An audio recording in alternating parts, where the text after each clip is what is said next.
بسم اللہ الرحمن الرحیم۔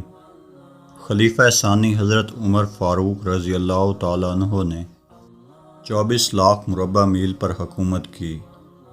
آپ راتوں کو اٹھ اٹھ کر پہرا دیتے تھے اور لوگوں کی ضروریات کا خیال رکھتے تھے، اور کہتے تھے کہ اگر دریائے فرات کے کنارے ایک کتا بھی پیاسا مر گیا تو کل قیامت کے دن عمر سے اس کے بارے میں بھی سوال کیا جائے گا۔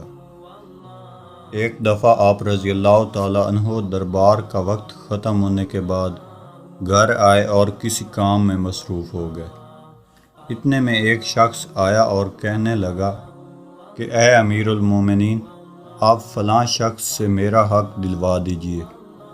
آپ رضی اللہ تعالیٰ عنہ کو بہت غصہ آیا اور آپ نے اس شخص کی پیٹھ پر ایک درہ دے مارا اور کہا کہ جب میں دربار لگاتا ہوں تو اس وقت تم اپنے معاملات لے کر نہیں آتے، اور جب میں گھر کے کام کاج میں مصروف ہوتا ہوں تو تم اپنی ضرورتوں کو لے کر آ جاتے ہو۔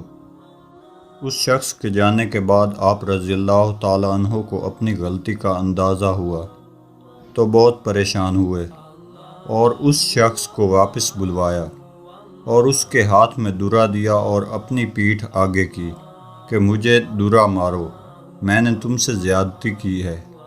وقت کا بادشاہ 24 لاکھ مربع میل کا حکمران ایک آدمی سے کہہ رہا ہے کہ میں نے تم سے زیادتی کی ہے، مجھے ویسے ہی سزا دو۔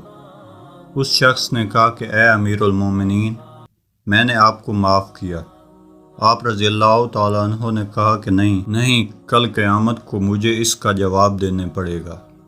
تم مجھے ایک درہ مارو تاکہ تمہارا بدلہ پورا ہو جائے۔ آپ رضی اللہ تعالیٰ عنہ روتے جاتے اور فرماتے، اے عمر، تو کافر تھا، ظالم تھا، بکریاں چراتا تھا، خدا نے تجھے اسلام کی دولت سے مالا مال کیا اور تجھے مسلمانوں کا خلیفہ بنایا، کیا تو اپنے رب کے احسانوں کو بھول گیا ہے؟ آج ایک آدمی تجھ سے کہتا ہے کہ مجھے میرا حق دلاؤ تو اسے درہ مارتا ہے۔ اے عمر، کیا تو سمجھ بیٹھا ہے کہ مرے گا نہیں؟ کل قیامت کے دن تجھے اللہ کو ایک ایک اعمال کا حساب دینا پڑے گا۔